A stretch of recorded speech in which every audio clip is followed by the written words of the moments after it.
الحمد لله نحمده ونستعينه ونستغفره ونؤمن به ونتوكل عليه ونعوذ بالله من شرور أنفسنا ومن سيئات أعمالنا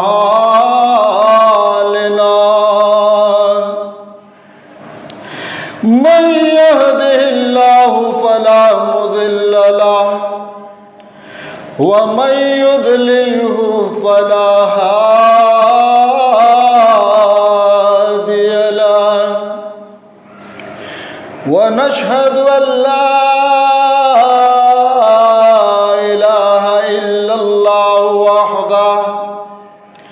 وحده لا شريك له ونشهد أن محمدًا عبده ورسوله أما بعد فأعوذ بالله من الشيطان الرجيم بسم الله الرحمن الرحيم وقال الله تبارك وتعالى في القرآن يا أيها الذين آمنوا ادخلوا في السلم كافة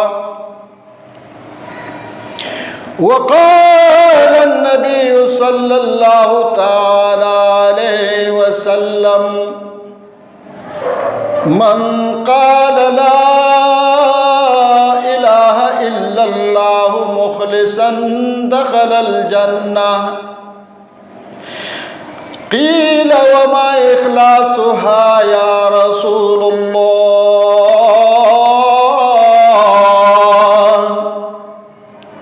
قال عليه الصلاة والسلام أن تحجزه عن محارم الله أو كما قال النبي صلى الله عليه وسلم صدق الله مولانا العظيم وصدق رسوله النبي الكريم قابل احترام سامعین حضرات، السلام علیکم ورحمۃ اللہ وبرکاتہ۔ اللہ سبحانہ و تعالی نے میری اور قیامت تک کے آنے والے ایک ایک انسان کی دنیا کی اور آخرت کی مکمل کامیابی پوری کے پوری دین میں رکھی ہے۔ ہم نے جو کلمہ پڑھا ہے یہ خالی کلمہ پڑھنا نہیں ہے، بلکہ اس کا ایک مقصد ہے، اس کا ایک نظام ہے، اور اس کے اندر اللہ پاک ہم سے مطالبہ کر رہا ہے، اور وہ مطالبہ کیا ہے؟ پوری دین کا مطالبہ ہے۔ اللہ پاک جل جلالہ ہم سے دین اسلام کے مطابق زندگی چاہتا ہے، اور رسول پاک علیہ الصلاۃ والسلام کا جیسے ارشاد میں نے حدیث شریف پڑھی کہ اللہ کے نبی نے فرمایا کہ جو اخلاص کے ساتھ لا الہ الا اللہ پڑھے گا وہ جنت میں داخل ہوگا۔ صحابہ رضی اللہ عنہم اجمعین نے عرض کیا، یا رسول اللہ صلی اللہ علیہ وسلم کلمے کا اخلاص کیا ہے؟ رسول اللہ صلی اللہ علیہ وسلم نے فرمایا کہ کلمے کا اخلاص یہ ہے کہ آدمی کو حرام کاموں سے روکے، یعنی حرام کاموں سے بچے، یہ کلمے کا اخلاص ہے۔ اگر ہم حرام کاموں سے بچیں گے تو کلمہ ہمارا صحیح ہے، کلمے میں ہم سچے ہیں، اور اگر ہم حرام کاموں میں مبتلا ہے تو ہم کلمے میں جھوٹے ہیں۔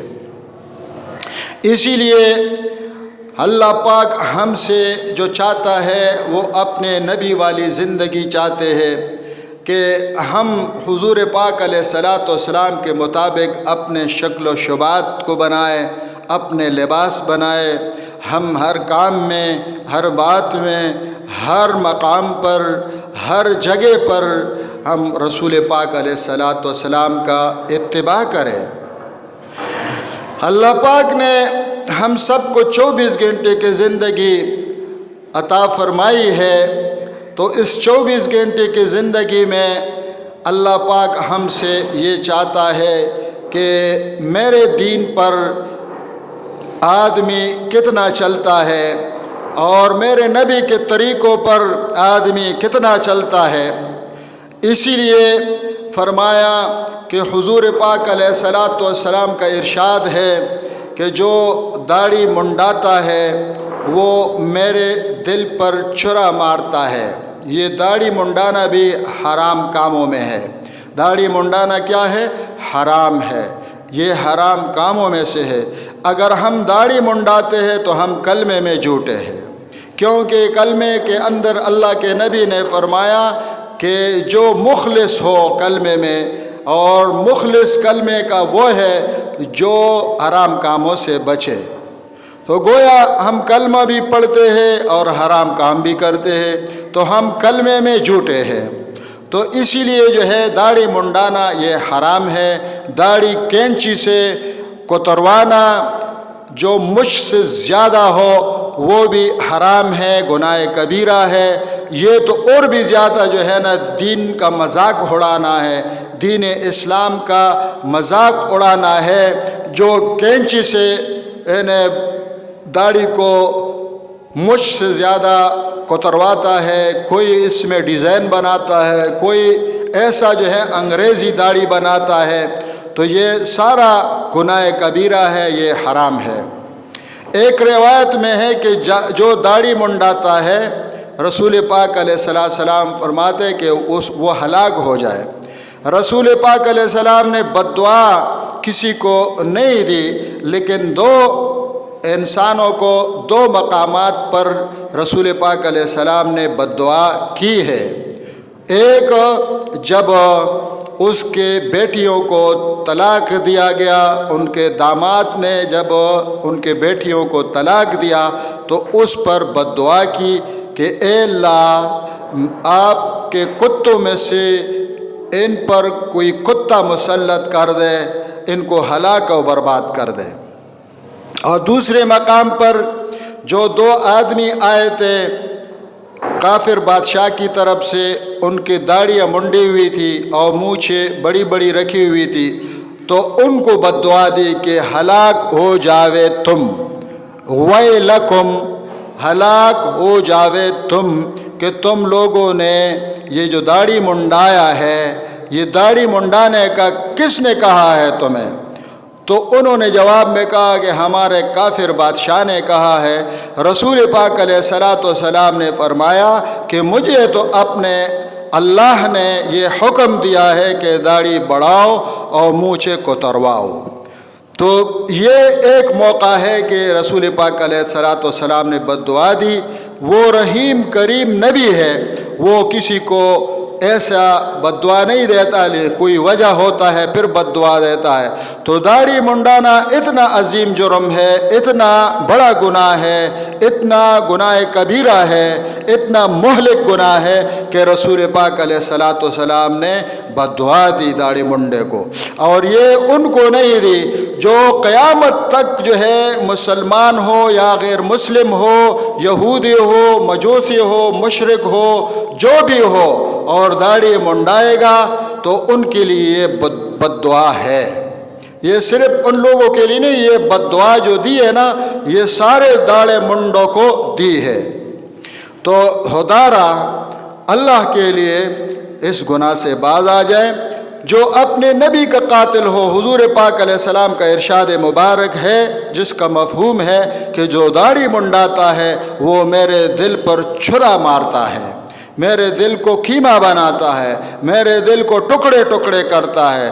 تو کون مسلمان ہوگا کہ جو اپنے نبی کے دل پر چھرا مارے، اپنے نبی کے دل کو ستائے، اپنے نبی کو ستائے؟ یہ کوئی مسلمان گوارا نہیں کر سکتا۔ کوئی غیر مسلم بھی جو ہے یہ گوارا نہیں کر سکتا کہ وہ کسی کے دل پر چھرا مارے۔ چہ جائے کہ مسلمان نے حجام کے پاس جا کر یا خود جو ہے لیزر لے کر جو ہے اپنے داڑھی منڈاتا ہے اور حضور پاک علیہ الصلوۃ والسلام کے دل کو چھرا مارتا ہے۔ تو اس کے لیے، اور یہ بھی حضور پاک علیہ الصلوۃ والسلام کا ارشاد مبارک ہے جس کا مفہوم ہے کہ داڑھی منڈوں کو اپنے گھر سے باہر نکالو، اور یہ بھی فرمایا کہ لعنت ہو ان مردوں پر جو عورتوں کا شکل بنائے، اور لعنت ہو ان عورتوں پر جو مردوں کا شکل بنائے۔ دونوں کے لیے بد دعا ہے۔ جو مرد عورت کا شکل بنائے گا، داڑھی منڈائے گا، تو اس کو بھی کیا ہے؟ اللہ کے نبی نے لعنت فرمائی ہے۔ اور جو عورت جو ہے مرد کا شکل بنائے گا تو اس کو بھی رسول پاک علیہ السلام نے لعنت فرمائی ہے۔ تو یہ لعنت آدمی کے اوپر رہتا ہے۔ نماز میں ہے پھر بھی لعنتی ہے، ذکر کرتا ہے پھر بھی لعنتی ہے، اور تلاوت کرتا ہے تو پھر بھی لعنتی ہے، اور اگر بیت اللہ کا طواف کر رہا ہے پھر بھی لعنتی ہے۔ تو لعنت اس کے اوپر ہر جگہ برستی ہے، کیونکہ یہ اس گناہ کے اندر مبتلا ہے۔ اس کی داڑھی منڈی ہوئی ہے، اس نے توبہ نہیں کی، داڑھی منڈنے سے توبہ نہیں کی، تو ہر جگہ، چاہے حرم شریف میں ہے، چاہے مسجد نبوی میں ہے، چاہے بیت اللہ میں ہے، چاہے مسجد میں ہے، چاہے نماز کے اگلے صف میں جو ہے نا امام کے پیچھے کھڑا ہے اور امام کے ساتھ کھڑا ہے، تو اس پر لعنت برستی ہے، یہ لعنتی ہے۔ تو اسی لیے کتنا عظیم جرم ہے کہ آدمی نماز میں بھی کھڑا ہو، تلاوت بھی کر رہا ہو، ذکر بھی کر رہا ہو، بیت اللہ کا طواف بھی کر رہا ہو، اور اس کے اوپر لعنت ہو۔ تو کتنی بڑی عظیم جرم ہے یہ داڑھی منڈانا۔ اور دوسری روایت میں ہے کہ جو داڑھی منڈاتا ہے تو ایک بال کے بدلے میں قبر کے اندر ایک بچھو بنے گا، اور پورا قبر جو ہے نا بچھوؤں سے بھرے گا جو داڑھی منڈائے گا اس کے لیے۔ اور داڑھی منڈانے والا جو ہے وہ قیامت کے دن کیسے شرمسار ہوگا کہ عورت مردوں کے طرف دکھیلے گا فٹ بال کی طرح، اور عورت مردوں کی طرف دکھیلے گا فٹ بال کی طرح۔ یہ پارسل کرے گا جیسے فٹ بال، یہ کرکٹ والے، یہ فٹ بال والے جو ٹیم جو ہوتی ہے یہ ایک دوسرے کو پارسل کرتا ہے، تو اسی طریقے سے جو ہے یہ داڑھی منڈا جو ہے قیامت کے دن مرد عورتوں کے طرف دکھیلیں گے، پارسل کریں گے، اور عورتیں مردوں کی طرف جو ہے پارسل کریں گے۔ تو کتنی یہ جو ہے نا شرمناکی ہے، کتنی شرم کی بات ہے کہ یہ نہ مرد چھوڑے قیامت کے دن نہ عورتیں چھوڑے۔ یہ جو ہے نا کتنا شرم ہوگا کہ سارے قیامت کے دن سارے اولین آخرین ہوں گے، اور یہ اس میں جو ہے یہ داڑھی منڈا پارسل ہوگا ایک دوسرے کی طرف کہ تو عورت ہے۔ مرد کہیں گے تو عورت ہے، جاؤ عورتوں کی طرف، اور عورت کہیں گے کہ تو مرد ہے، جاؤ جو ہے مردوں کی طرف۔ تو یہ بہت بڑی شرم کی بات ہے۔ اللہ ہم کو عمل کی توفیق دے۔ تو مفتی ظہور علی خان صاحب مد ظل العالی نے مجھ سے اس کے بارے میں فرمائش کی کہ آپ اس پر کوئی نظم بناؤ، تو اس کے فرمائش پر میں نے داڑھی کے بارے میں یہ نظم بنائی